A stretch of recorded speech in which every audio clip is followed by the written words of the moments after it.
Hello, everyone, and good morning. Welcome to another LDE webinar. Today we have Dr. Clara Bates and Rachel Fox, who will be presenting Advance, Opening the Can.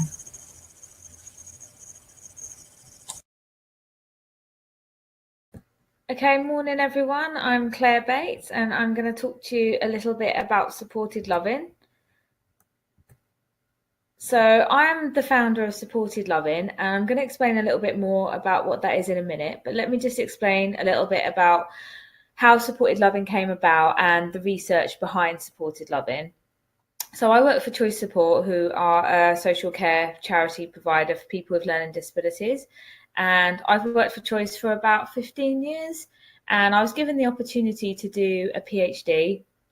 And so I started to think about what would be a good topic to do it on, because PhDs take a long, long time. So it had to be something that really was important to me. And one of the things that I realized when I just got married, actually, not long before I started doing the PhD, and I was really thinking about how the thing that's most important to me in my life is my relationship with my husband Jeremy. And I realized that I've met, doing my job, probably hundreds of people with learning disabilities, and I knew a handful maybe that were married, and maybe another handful that were in relationships that I would probably consider serious, in that they saw each other very regularly and they, had a real intimate relationship. So I started to do a PhD looking at partner selection. So what do people look for in a partner, and how does this impact on their lives, or what are their relationships like?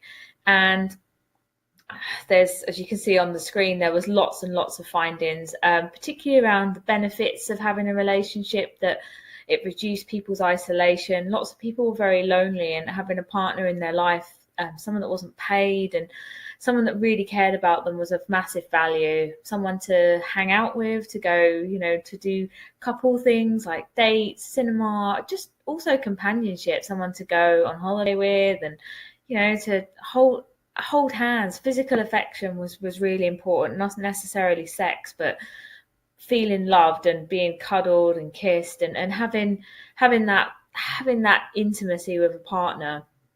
And one of the key findings, and I guess where supported loving came from, was that without good support from their staff, like, relationships didn't really happen. People needed help to form relationships, to even to get to the place where they would meet people. So to go on dates, to be taken to activities where they might meet a partner, even things like marriage guidance, I suppose, like dealing with conflict between partners, maybe conflict in a living situation where housemates are jealous of the relationship between two people, helping couples to move in together, to get married, to deal with issues around contraception, sexual relationships. Staff were often acting as people's friends, like giving them advice about dating. So, like, if the staff weren't on board and helping people, the relationships failed. And the people I interviewed as part of my PhD were supported on the whole by very good providers, because they were being supported, but they had experiences before of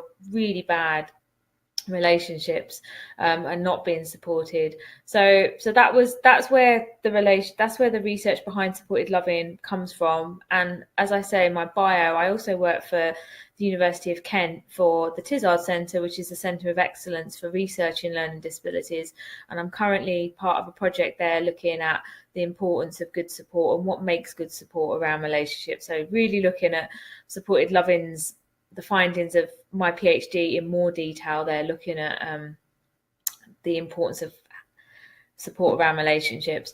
I'm also looking at the experiences of people with learning disabilities who are bisexual, because that's an area where there's very little research.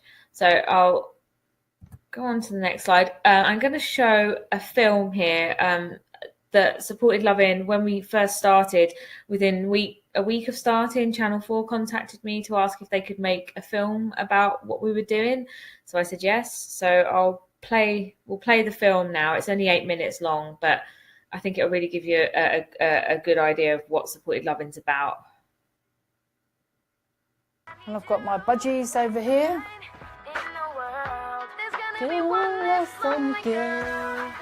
go.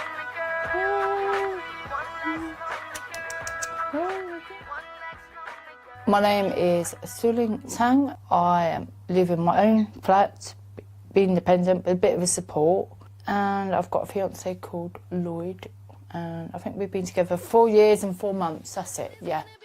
This is Jasmine. This is Lucy. These are twins. These are twins. I don't know what their name is. One's called Fluffy and Snuggies or something. No, Snuggles is Snuggles. Snuggles. Lloyd is very good at cooking. He's gorgeous. He's sexy. Since I met Celine, she's got me out and about. We're just happy together, aren't we? I found my man, but it did take a while to convince others around me that it was what I wanted. When you've got a learning disability like me, support workers play an important role, and it's sometimes hard for them to recognise that we want to find love. We're not seeing the humanity of people, the desire to belong and to be loved in whatever shape that takes.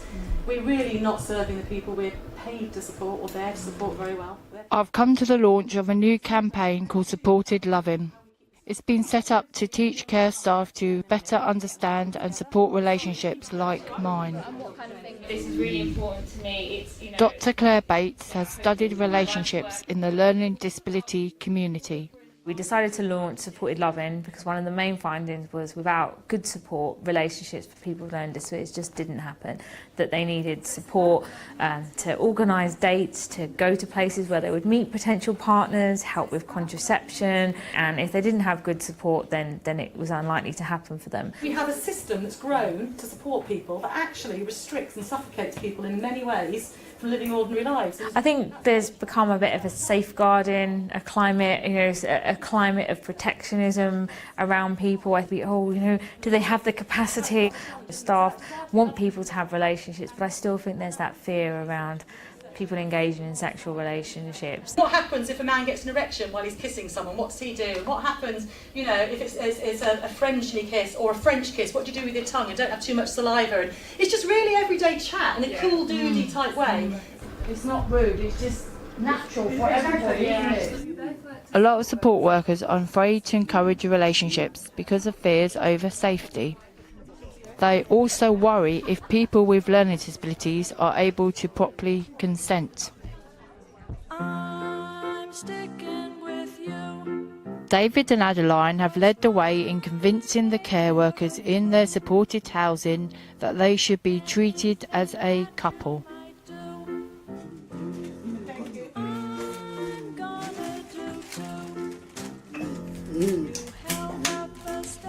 I just squeeze past because I need some potatoes from there. Yay! Come on, that. It's very hard, especially with David and Adeline's condition, that they can't say that they're in love. They can only show you, and they choose who to show. They just don't show it to everybody. Over time, the support workers started to notice that they were acting more and more like a couple. So Sheba, who used to work here, said point blank that they are in love, so why are we not saying it? What we would always do when we're supporting people is to follow the person's lead. I think we didn't get that right at first in terms of David and Adeline being partners, because I think there's a real taboo about people like David and Adeline being partners. There's also the stuff about, do people have capacity, so is it exploitative? Staff and people who are trying to work out how to protect people get a bit confused about keeping people safe, because actually David and Adeline are much safer because of their relationship. After being together for a few years, the support workers helped put on a celebration of their relationship. It wasn't possible for them to legally consent to official marriage. It was beautiful. I remember Addie going to the really nice underwear shop and helping you think about nice stuff to wear under your dress and how excited you got. That was really lovely. And it made us realise we hadn't thought about that. It was like, oh, okay, we need to think about this more. Robert and the other support workers also helped to keep the romance alive. It's kind of like the norms now. We have a romantic dinner every Friday. So David and I are going to cook for Adeline. We're almost done, Adeline. We're waiting for the salmon to get ready. There are broader benefits to being a couple. It's not just the joy of the romance.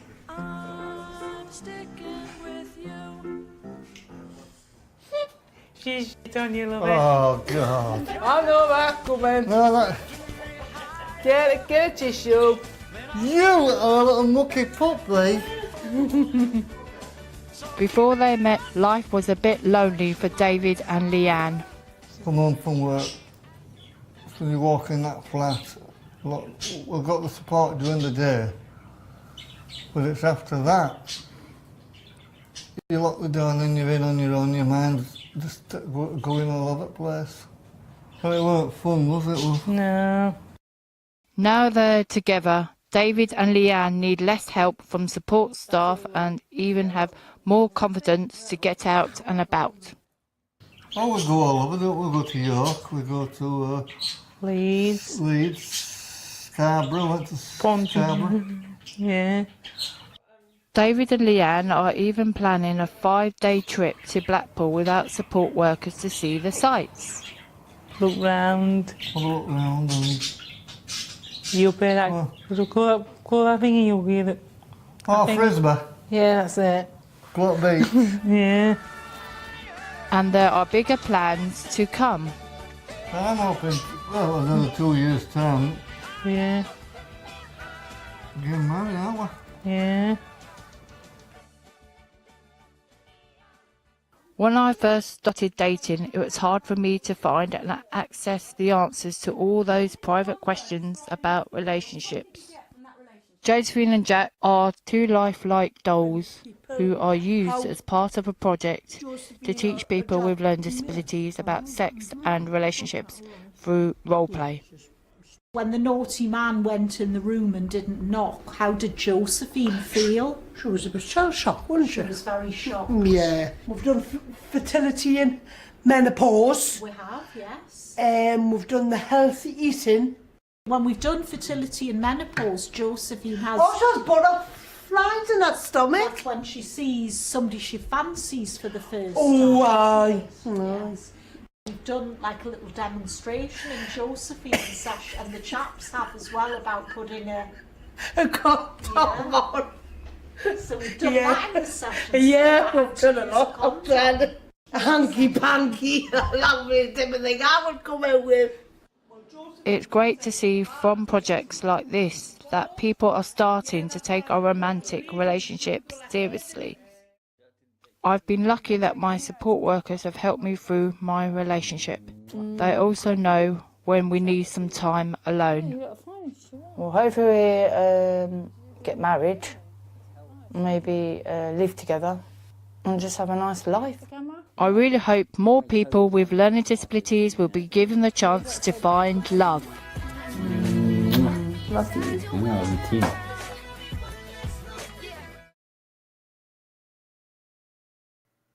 So that was our that was the film that's Channel 4 made. Nothing like a bit of pressure on the First Supported Loving Network to have a live film crew videoing you. So what is supported loving? So supported loving is basically like when you do a PhD, when it finishes, you have to publish a lot of articles, attend academic conferences. And what I thought was that actually the people I really wanted to hear about the findings from supported loving were people with learning from the PhD were people with learning disabilities and support workers and support provider organisations, basically, because it's them who are going to be helping people to really find love. And I didn't think that academic articles was going to be doing that. So Supported Loving was originally set up as a social media campaign. That's how we started. And we still have a blog. If you go to Choice Support's webpage and Supported Loving, there's lots of blogs there that we have. And it was just going to be a social media campaign to raise awareness. I never intended it to become anything more than that. It was just an appraisal goal, actually, for me to begin with. And what really came about very early on was just how much people really engaged with it and wanted it to become more than that, and to become somewhere where people to physically be able to get together and talk about some of the issues they were experiencing, sharing their learning, sharing what's worked well and what hasn't worked well. So I set up the Supported Loving Network with some help from some fantastic people like Sally Warren from Paradigm.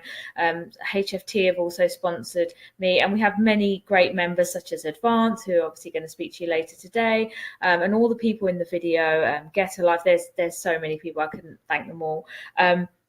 And we now offer, so Supported Loving has now grown massively to it still has the social media campaign. You can go on to Twitter, Supported Loving, and Facebook, where we share all of our news, everything that's going on, resources. We have national network meetings that anyone can come to. They're free. They happen every 3 months, typically one in London, then one in the north, and I'm from London, so the north isn't very north really. It's typically around the middle of the country, although we are planning to go north because we have a lot of members in the real north of England, and we have a podcast, so we if people can't make it to the meetings, you can still see what we're getting up to on the podcast. And Supported Loving is open to everybody. We have people with learning disabilities come to it. We also have people from all different walks of life. We have students, we have family planning experts, we have support providers, we have lots of dating agencies for people with learning disabilities, representatives come.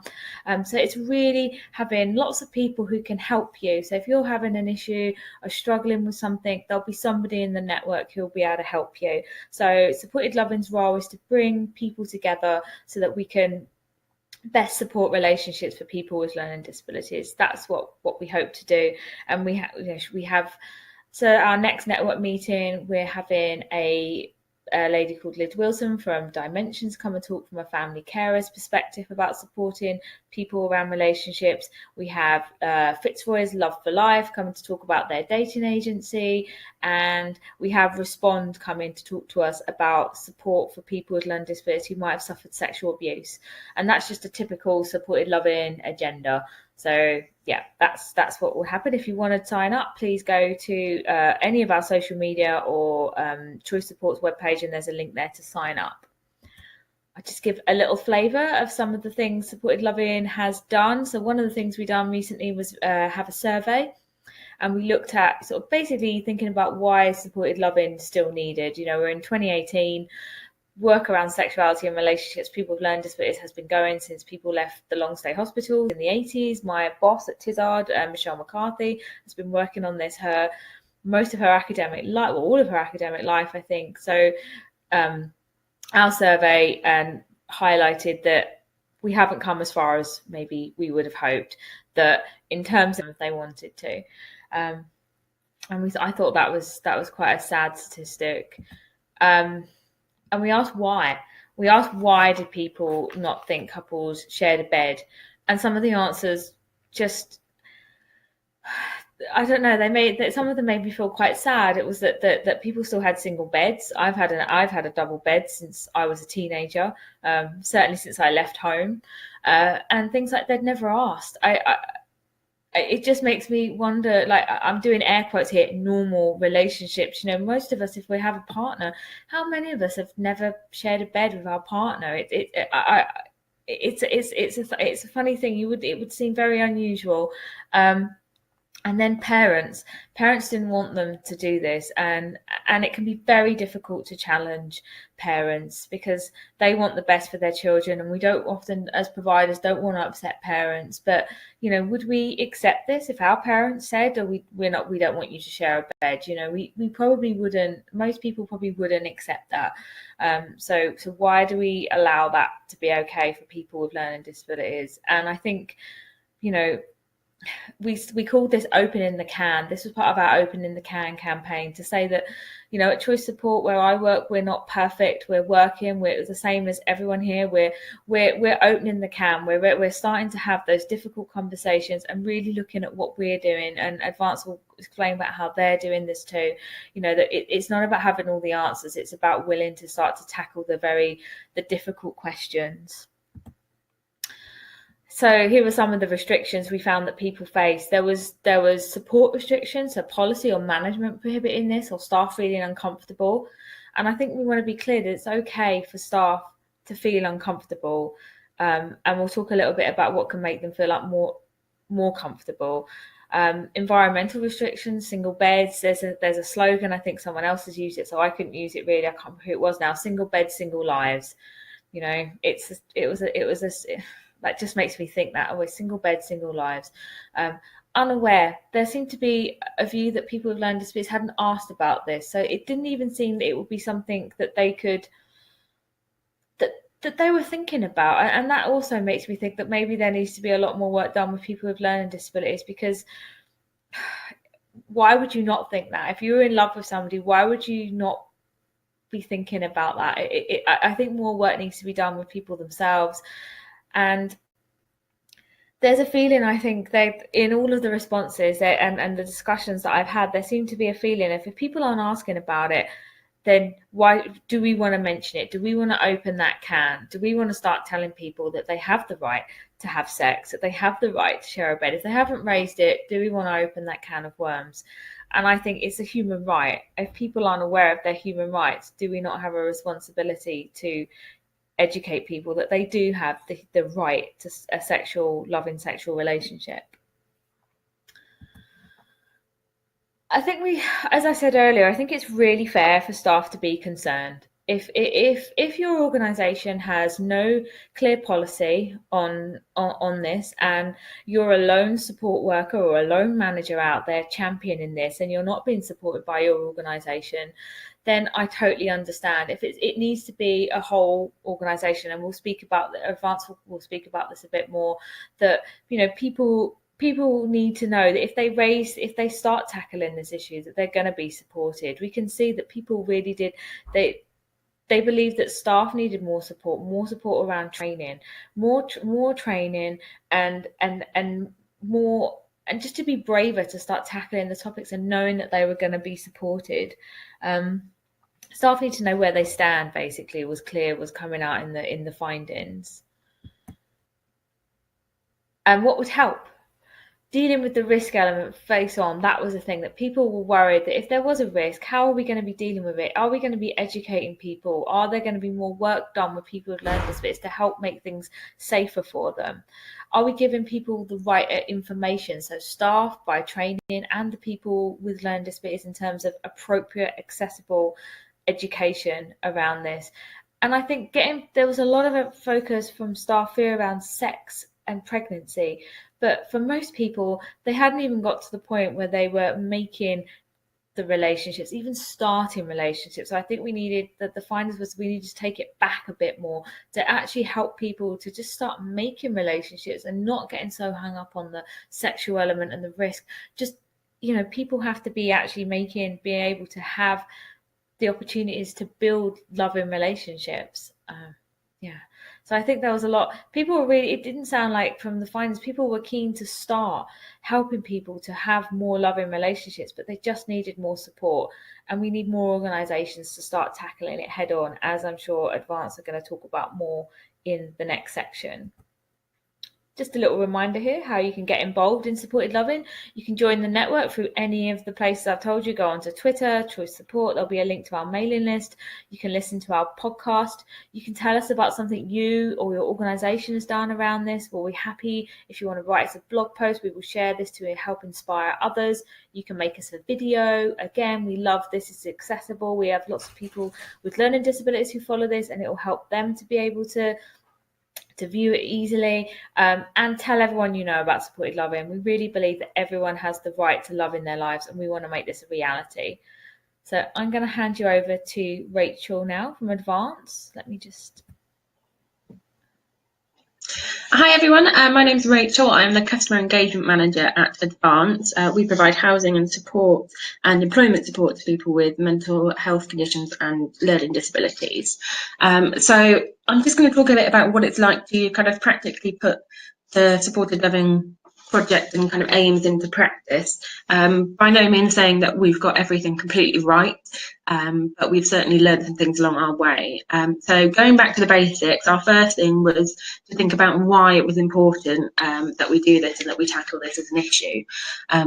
Our customers at Advance, they are at the heart of all we do. That's in our mission statement. Our vision is to enable them to live the lives they choose, achieve personal goals, feel valued, and know that their voices are heard. As Claire's already talked about, a huge thing for almost everybody in life is around their relationships. People have personal goals around them, and it helps them to feel valued. And it's often a life choice that people want to make. So if we're aiming to help people to live the lives that they choose, if they want to have a relationship, it's really important that we support that. Another thing, loneliness and isolation, we know it's linked really closely to poor mental well-being and also poor physical well-being. So if those are things that we're aiming to support in our customers, we can't be excluding something that's such a big factor. We also know that good quality relationships help us to live longer and happier lives, obviously linked to that loneliness and isolation having a negative impact on that. And it's really important that we want to give our customers a sense of purpose, a sense of belonging, to help them just achieve what it is that they want to achieve and have in life. So thinking a bit more practically about how we do this, very few people are completely comfortable talking about sex. Talking about sex in a work environment just feels even more bizarre. So it's really important that it's made as easy as possible and comfortable for everybody involved. So the first top tip that we had was to act relaxed even if you're not. If you seem tense or awkward, that's not going to encourage people to talk to you about what it is that they're looking for, what it is that they want to explore. Having information available. So it's the easiest way to turn someone off a conversation can be to say, do you have any questions? And when they ask, you say, oh, I don't know about that, I'll have to look it up or ask somewhere else. It just puts a stop to conversation straight away, and it's really unhelpful when you're looking to help people explore different issues. It's the same with any issue, not just around sex and relationships. Being judgment-free, this is really important. A lot of our customers, a lot of people with learning disabilities face prejudice on a day-to-day basis. It's really important that we don't judge people for wanting to have a relationship or wanting to have sex right from the off, but also things about kind of sexual preferences, if people are gay, if they're bisexual, if there's particular kinds of relationships that they're looking for. Some people may not be looking for a relationship and just want to have casual sex. It's really up to us to make sure that we're not judging people for those choices. Again, it's their choice, the same as it is with anybody without a learning disability, and it's really important that we're not being judgmental. Thinking about body language, I don't know about how everybody else sits in relationships, but I always find it difficult to talk to people if they're sat there with their arms crossed facing another direction. It's really important, as well as being open with our attitude, that we show that we're open to talking to people. Think about kind of eye contact, open body language, relaxed settings. Taking no for an answer. So this kind of covers two things. So one is, I'll talk a little bit later, but it's really important to talk to people about consent. But part of that is that if they say no, they don't want to talk about relationships or they don't want to talk about sex, that's fine. That's also their choice. And it's one that we need to honour. We can't say, because we think we should be talking about sex, they have to talk about sex with us. Take advice. If it's not an issue you've tackled before with whoever you're working with or a friend or family member, just have a chat with anybody. The Supported Loving Network is really useful for this. It's been a great resource for me to just go and ask sometimes those awkward questions, or just any questions about, well, actually, how have you gone about this? Or what has worked for you? I'd really recommend linking up with the Supported Loving Network for that, even if it's just pinging an email to myself or to Claire. Everyone's always really willing and open to help, so that's really great. Not making it a one-off. Quite often it's easy to make a bigger deal out of subjects like relationships and sex than it needs to be. If it's a day-to-day topic that people can ask about whenever, rather than having to make a big deal about it, people tend to be much more relaxed about it, much more likely to make comments or ask questions. But lastly, also thinking about privacy. So while it's good to have these conversations in kind of group settings so that everybody knows it's an acceptable topic to talk about, if people want to discuss things that feel private to them, obviously we want to make sure that they've got kind of a safe and respected space to do that. So it's about having both options available to people. Going back to basics again, so when is the right time to have these conversations? How on earth do you approach it? So it's kind of two-tiered. There's the planned times and the unplanned times. So planned times can be anything from care plan reviews, talking to people about relationships as part of designing their care plan. It's really important. It's a really important part of their life, whether it's romantic relationships or friendship relationships. It's something we should be supporting them with, and it should be in there as a goal for agreed to be worked on if that's what they want. Support groups might do particular sessions around it, workshops around it, or having details at events. So, for example, we've got our customer conference coming up in June, and Claire is very kindly coming to speak, to be our keynote speaker at the event, and we're really keen that we kind of generate some conversations there, as well as letting the people know that, you know, it's a topic we're open to talking about. Obviously, there'll be other planned times as well. It might be that you decide with somebody that they ask a question, you say, right, should we sit down and talk about this over coffee tomorrow morning or this afternoon? Having those planned times, and those are really good times when you can have kind of the information available to be able to pass on to people about whether there's social groups that are meeting around the area where people could go and meet people, things about sexual health, about contraception, all sorts of things. Those are places to really have that information available. But also there's plenty of unplanned times, much as you would, you know, if you were raising a teenager. If something comes up in the day-to-day, it's a great opportunity to jump on that and use it as a conversation starter. So watching TVs and films, relationships and sex are everywhere in TV and films. Asking people's opinions on them. You know, do you ever fancy going out on a date? Obviously not with you. And just things that are coming up day to day in those things, because everyone I know watches TV, and everyone will have seen a relationship on TV. Talking about other couples, seeing other couples around if they've got friends, family that are in relationships. Talking about how they see that relationship. Are they happy? What's good about that? What makes them happy about being in a relationship?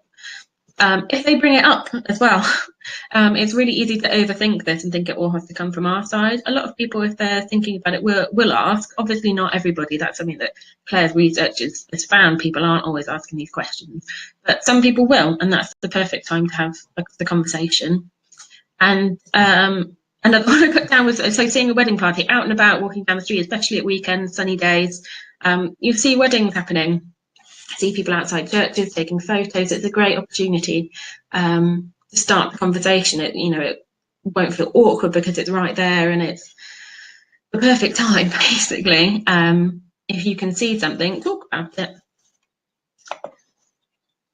So challenges. As I said, we have not by any means managed to do everything perfectly, and we've certainly come up against challenges when we've been looking at that. That's not to say we're done looking at it. We're still definitely working on this just as an ongoing thing. But there have been a lot of challenges that we faced and that many others will face along the way. We generally split these into kind of internal and external. So internal, we're thinking about personal feelings. We all have personal opinions about relationships and sex. And it's really important that we acknowledge those. If we don't acknowledge them, we can't respond to those. It might be that you have personal feelings around relationships, about sharing a bed before you're married, things like that. It's really important that we're aware of those, so that we can make sure that we're putting them to the side when we're talking to people who may not share those, and that we're giving them all the options that they're entitled to know about and entitled to have. This goes back really to what Claire was talking about earlier with the support for staff. What am I allowed to say? I've spoken to a number of staff, not all within Advance, who don't understand or don't know what it is they're allowed to talk to people about sex and about relationships. People are worried about saying something they're not supposed to and getting in trouble for it. Particularly if people feel that it might put their jobs at risk. A lot of people are going to value their own employment and their own income for them and their family above whether or not that they should have that conversation. So it is really important that staff are supported, both in terms of kind of policy and procedure and crucially supervision as well, to know what it is that they're allowed to talk about and to know that they will be supported if they feel that it's right to approach this. Ideally, I mean, it's rare that somebody has just one support worker and that's the only person they ever see. Ideally, whoever's working with that person, it would be kind of coming from or available to talk to anyone in that team about it, and everyone would know that that was kind of something that they were looking to explore. That links a lot to safeguarding as well, as Claire mentioned. People hear kind of sex and relationships and they think, oh, capacity, they think, oh, safeguarding, something terrible is going to happen.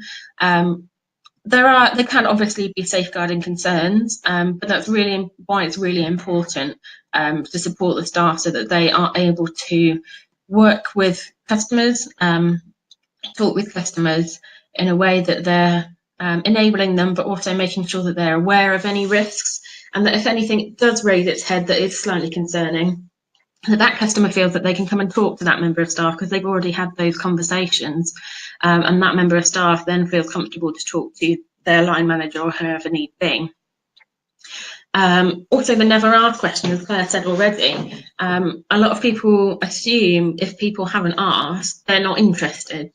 There's so many reasons why that may not be true. It might be that they feel awkward about it, they might be they don't know if they're allowed, or they just simply don't know about concepts around sharing a bed with somebody if it's not something they've ever encountered. So it's important that we remember that just because people haven't asked doesn't mean that we shouldn't be talking to them about it. External challenges. Claire mentioned again about family objections. It's a kind of a sticky topic. Nobody wants to upset family members who are obviously caring about their relative, their loved one, but do have perhaps some slightly restrictive views around it. And generally, where that happens, it's because they're wanting to make sure that their loved one is safe. It's not a specific want to restrict their life. Because of that, it's really important to talk to family and kind of open and clearly about it. Let them know what sort of conversations you're having, but also it's important to be clear with them that, you know, this person is an adult. This person, if they have the capacity to make these choices, needs to be supported to make those choices. And just because they have some kind of learning disability or other challenge, that doesn't mean that we get to take away, as Claire said, one of their human rights. Differences in housing and support providers. That one's been quite interesting for us. So we do provide housing and support at Advance, but we're not exclusively working with our own support or housing. So we do have support schemes where other providers provide the housing, and vice versa. We have housing schemes where other people provide the support. There becomes a slightly tricky issue occasionally, but mainly where the messages get crossed or customers aren't entirely clear where they're coming from. I can think of an example of a customer that we've worked quite closely with. He was under the impression that he was not allowed anybody else in his house because his support provider had done a risk assessment and agreed that he shouldn't be having people staying overnight. That wasn't safe for him. But his housing officer, within his tenancy agreement, obviously doesn't stipulate that, because as part of a legal tenancy agreement we can't stipulate that. We can advise if we think that things might be problematic, but the tenancy agreement does not ban them from having people stay overnight. So it's at those points that it's really important that providers talk to each other and make sure we know what's going on and who said what, because if that person had come to us and said, can I have someone stay overnight, as far as our restrictions were put in place, there wasn't a restriction. That was fine, but it was important for us to know that that person had had a conversation with their support staff. The support staff had done a risk assessment and decided that actually that wasn't something safe. So it can be a bit of a sticky wicket with those ones, but it's just, again, comes down to communication, and it's really important to get talking with other providers. Again, use the supported loving network. They're great for networking, meeting other providers and seeing what others are doing for that as well. A big lack of resources. This is something that has been a surprising challenge, I think, given with what Claire said about how long this has been an acknowledged issue for.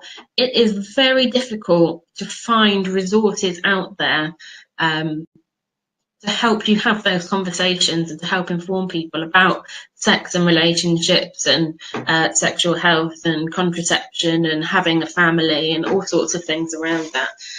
There is just a real lack of information out there in accessible formats. I've been kind of collecting as much as I can find, and I found it really difficult to find anything. So there are a few things. Most things that are out there and are of good quality are not free, which then makes it difficult for family and friends if they want to purchase those, or if they want to have access to those, to be able to have those conversations with people. But also for organisations, if we can have a resource that we can share with all of our staff, fantastic. If it needs to be paid for £5 for every individual member of staff to have access to that, that becomes unaffordable.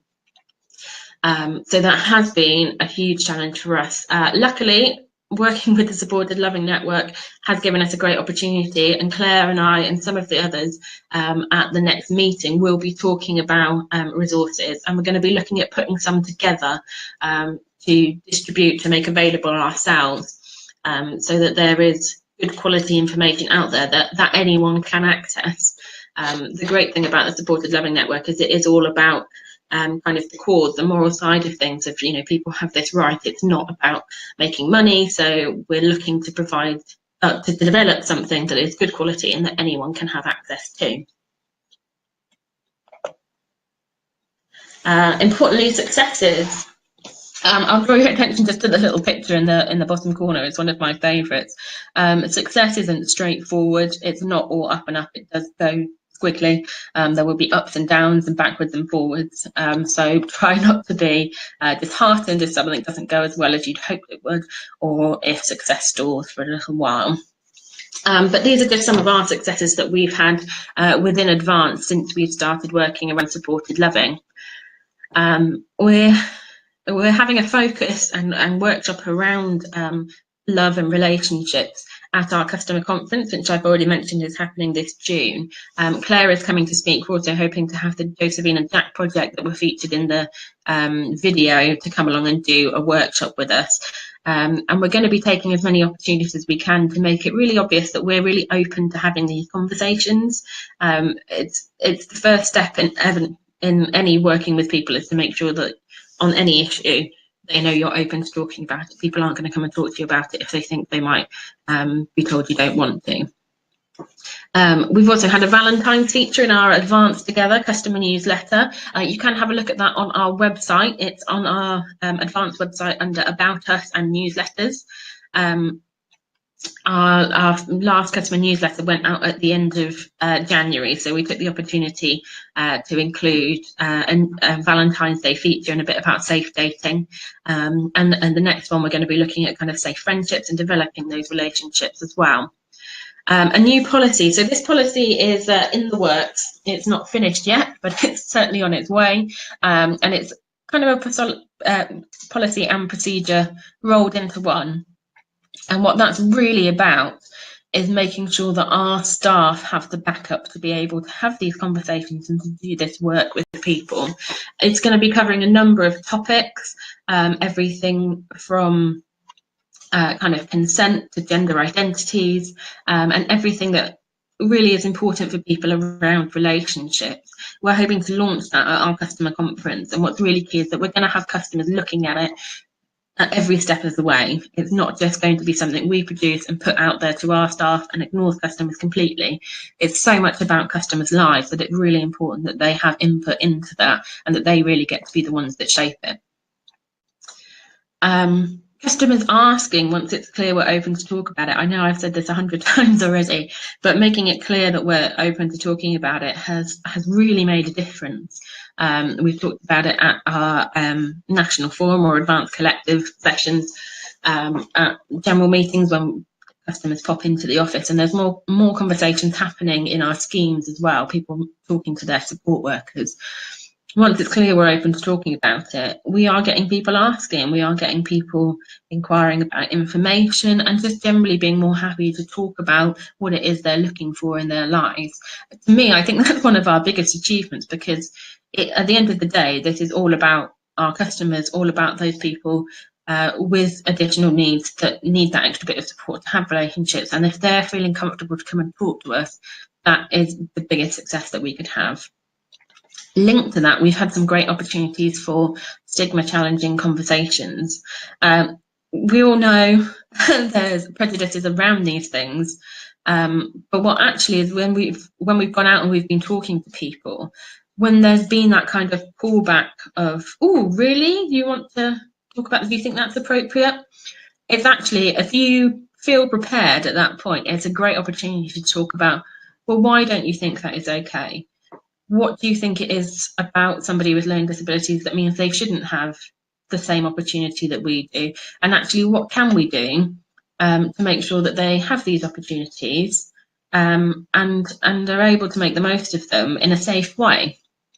So we've had a lot of conversations with some customers themselves, with some friends and family members, and even with some staff who are a bit unsure about it. And it's great to be able to challenge those things and have a really productive conversation. It's been great.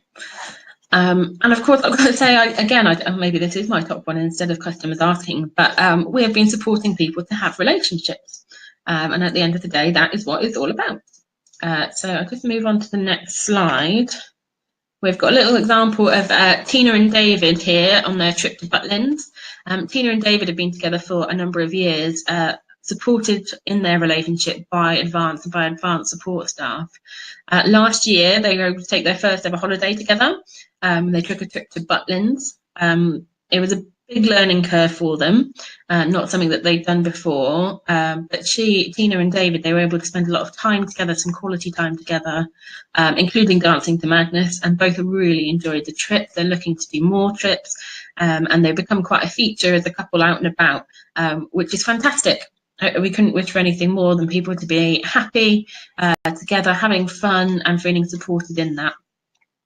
So we're really thrilled for Tina and David, and that's just one of the examples that we have of different couples around Advance that have been supported in their relationship. And also we've got a number of people who are still looking for relationships or for more friendships, but are being supported in that as well. And it's lovely to look at the success stories. So forward thinking, what are we going to be doing next? There's always more to do. It's really easy to think once you get to a point that it's done, ticking the box, but this is about kind of living it every day. We're going to be launching our new policy, the new procedure. That'll be about informing customers and friends and family and general public about, this is how we view this issue. But it's also going to be really important to be really in depth with it with staff. There's no point launching a new policy if staff don't get to see it, if they don't understand it, if they don't have the chance to put it into practice. So it's something we're going to be sharing in a really in-depth way, making sure that rather than just kind of announcing the policy, there's going to be a lot of conversation around it, talking about it at different team meetings and things to make sure everyone feels comfortable with it and equipped to take on where it's directing us. Information in the customer welcome packs. This actually isn't forward thinking because we've launched the customer welcome pack since I wrote this.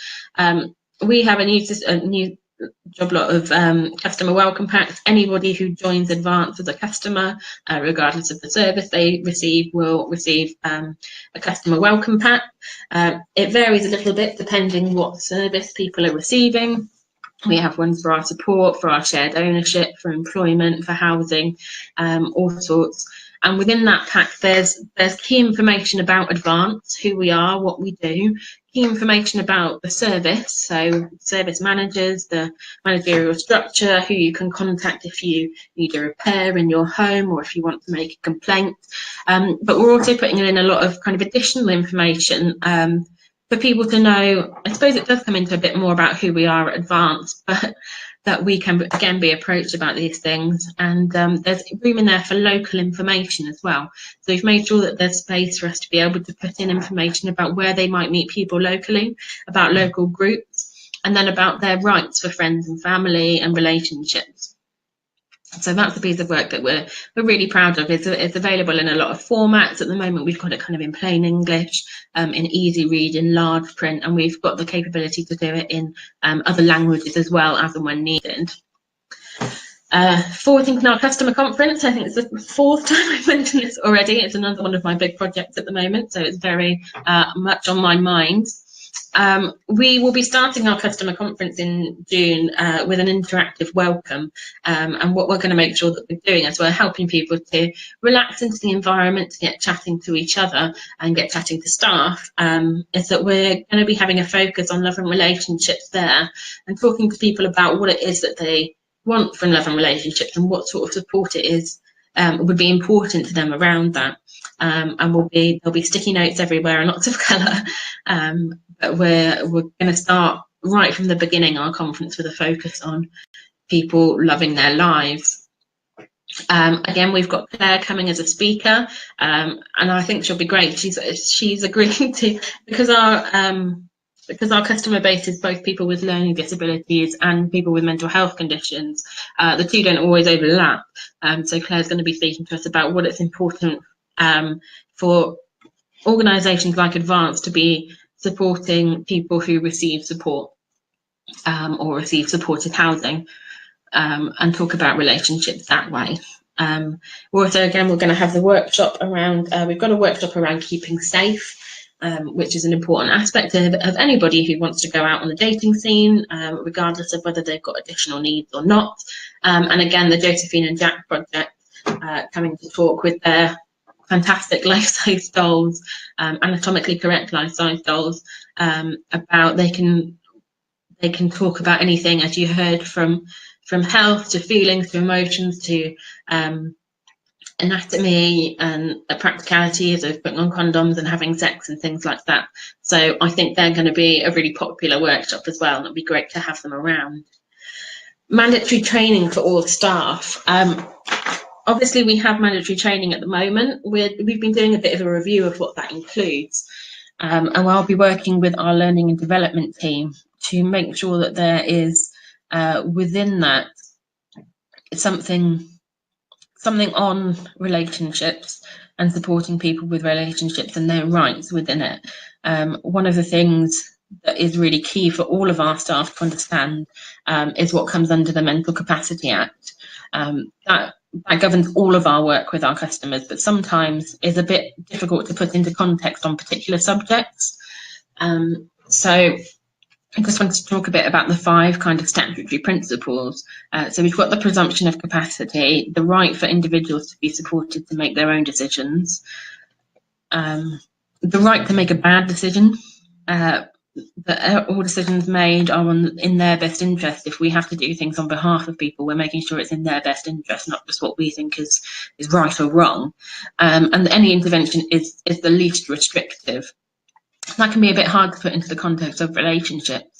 But what we're essentially saying is that people with learning disabilities should be assumed to be able to have relationships and sex and to consent to that, unless we specifically know that they can't. Just having a learning disability does not at all mean that people can't consent to relationships and sex.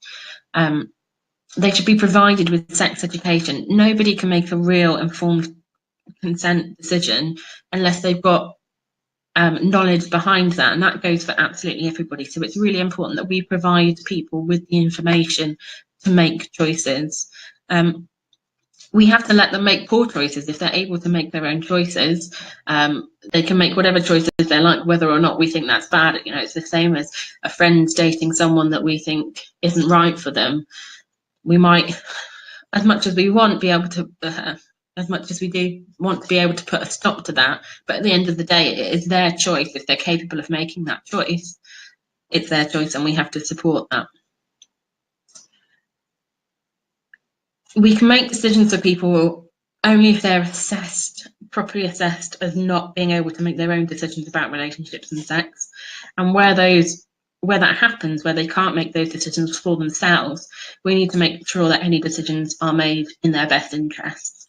Keeping somebody away from a partner that they love and enjoy spending time with, simply because they can't consent to a full relationship or sex, is not necessarily in their best interests.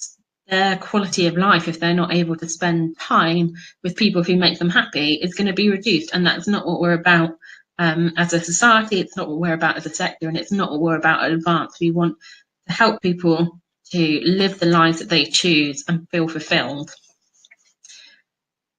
I think I covered all those points there. Sorry, I've got a little bit lost.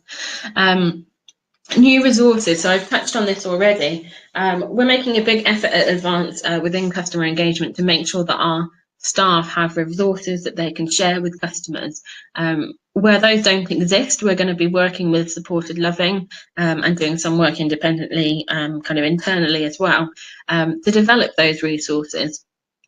If it's not there, it's time to make it. It's something that there should be absolutely out there. If we have a look online, if you have a quick Google, you'll find that a lot of information around relationships and around sex for people with learning disabilities is very much aimed at young people, which is great that young people are being spoken to about that now. And that's absolutely fantastic. But we mustn't forget that there is a generation or a few generations that didn't have that as young people. And if they're not getting it in terms of information for adults, then they're not getting it at all. So it's really important that we make that available to people where we can. And forward thinking, we're going to continue to work with Supported Loving. They've been a fantastic resource so far. The meetings are not only really informative, but a lot of fun. So I definitely recommend that you come along to them. And yeah, we'll be continuing that relationship and hopefully growing it and doing more things together in the future. So just a few key things to remember. We've talked a lot about relationships. It's really important to remember that sexuality and gender identity is as diverse for people with learning disabilities as it is for those for people without learning disabilities. Sometimes it's far too easy to get hooked up on, and like Claire, I'm doing air quotes here, normal relationships, and just think in a very heteronormative way that actually doesn't reflect our customers at all. So we need to make sure that we're being diverse and that we're being open and accepting of, and that we've got information for anyone who wants to have any kind of relationship. I've just given you a big lecture for the Mental Capacity Act, so I'll skip over that, but it is a really important thing to remember for anybody working with people with learning disabilities at all times. We're all human. The wants and needs and drives that we have are the same that people with learning disabilities have. We're all human. We all need personal contact. It's something that makes us all feel more included as parts of society. And again, we'll all make mistakes. It's a big part of being human. If you assume that we're going to get everything 100% right, then you are going to fail at the first hurdle. We will make mistakes, but importantly, as long as we learn from them, that's the way forward. Unsupported staff can't support. Again, I know Claire and I have both driven this home, but having staff properly supported is going to make this much easier to roll things out among services and to our customers as well. Staff will not act on things where they don't feel they're supported to do so. They won't feel able to act on them, so that's really key. Consent. So I've mentioned it once at the beginning. It's very easy to think about the practicalities of informing people around relationships and that they can have relationships. But it's also really important to inform people that they don't have to if they don't want to. If they don't want to at all, or if they don't want to with a particular person, that they feel empowered to say no when they want to. It's a key thing for everybody in life, but it's really important we know that, because there's a lot of evidence that people with learning disabilities do tend to put up with poorer behaviour within a relationship, more abusive behaviour, less kind behaviour, because they feel that they need that relationship and that it defines them more. I don't have the links to the research immediately on me, but I'm sure you can find some with a quick Google. It's really important to remind people that they can say no, they can withdraw from relationships, they cannot start relationships. It depends on what's making them happy and what they want to do. And just the last thing to remember, coming back to it, is what can be achieved. We've got a number of relationships happening. You can see we've had a wedding in there, lots of couples getting together and being really happy. And at the end of the day, that's what this is all about. So it's really important to remember why we're doing this. It can be tough at times, but seeing people that happy, that fulfilled and really enjoying relationships is what it's all about, and it will really keep you going when challenges come.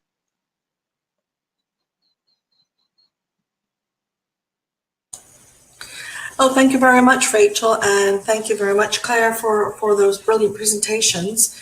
Now I'm going to ask anybody who has any questions. You can either ask the questions by writing them in the chat box and I will read them out for them, or you can either click on the little hand indicator which is raise a hand, and then I will, you can click on that and then you can speak and ask your question verbally if you prefer. I do have a question here that I received from an organization asking how an organization should start to implement supported living. I'll start on that one. So, the first thing to do is just kind of start the conversation about it. It's not something that we'd actively really looked at Advance before, I don't think. I mean, I've only been here a year. Certainly when I went out to our schemes and started talking to the managers at the schemes, a lot of the reaction I was getting was, oh, well, we've never really thought about that. But once you start asking those questions, actually everyone's been really supportive of it. So I'd say going back to the basics, going to the people who are seeing our customers every day and just saying, have you thought about this? But the other really key thing is the buy-in kind of from higher management as well. We have a fantastic thing called our operations board, where the directors of our services and board members meet with customers once a quarter. And look at really kind of high level issues around the organisation. One thing I did was to talk there about the issue, and it was great because we got some really good opinions from customers and then from the managers as well. And it was at that point that they could kind of talk to each other and recognise, yeah, this is something really important. And it's from there that we got the kind of go ahead to go and start talking to all the other staff about it. Managers were happy for us to start pulling together this policy and this procedure, and to start talking to our customers about it. So it's about kind of having buy-in from both sides. But I'd say just asking the question to begin with, have we thought about this before, almost kind of wakes people up, and go from there. And I would say the next stage on for that was what you referred to in your presentation as well, Rachel. It's about then making sure that you have a clear policy in place for the staff to know exactly, to have a clear vision, I suppose, for your organisation about where you stand on things. And I know at Choice Support we're starting this work now, and part of the early part of that was getting policies from other people in the network who shared with us. I know Sue Sharples, one of our members, has a really good checklist of things that you might want to think about and consider to go into your policy, which I can share with people if they're interested. And that was a good starting point. We took our existing policy we have an Our Rights group, which is a group of people with learning disabilities at Choice Support that look at policies, and they started to look at the existing policy and sort of pulled it apart basically and said where all the holes were in it, and we're going to use their feedback to start looking at we're in the process of looking at devising a new policy now. So I think giving clear guidance to staff from having a really clear view as an organisation about where you're going with it first is a really good idea.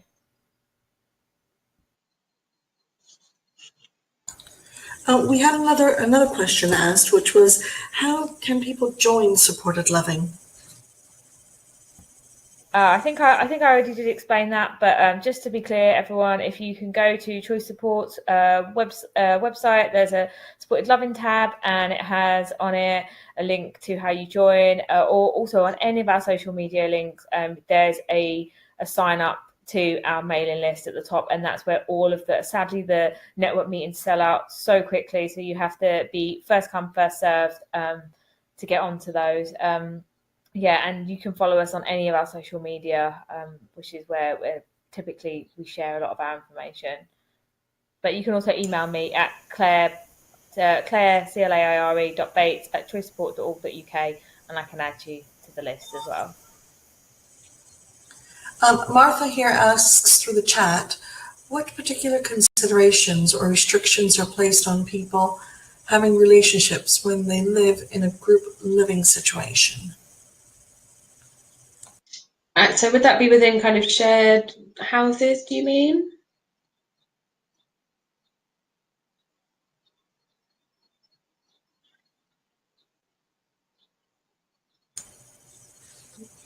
She's not written anything yet, but I would imagine so. Okay, I'll work on the assumption that that's what you meant. So we do have customers that have relationships that are living in shared homes. We've got one guy in Luton in particular that I can think of. Met him on Monday.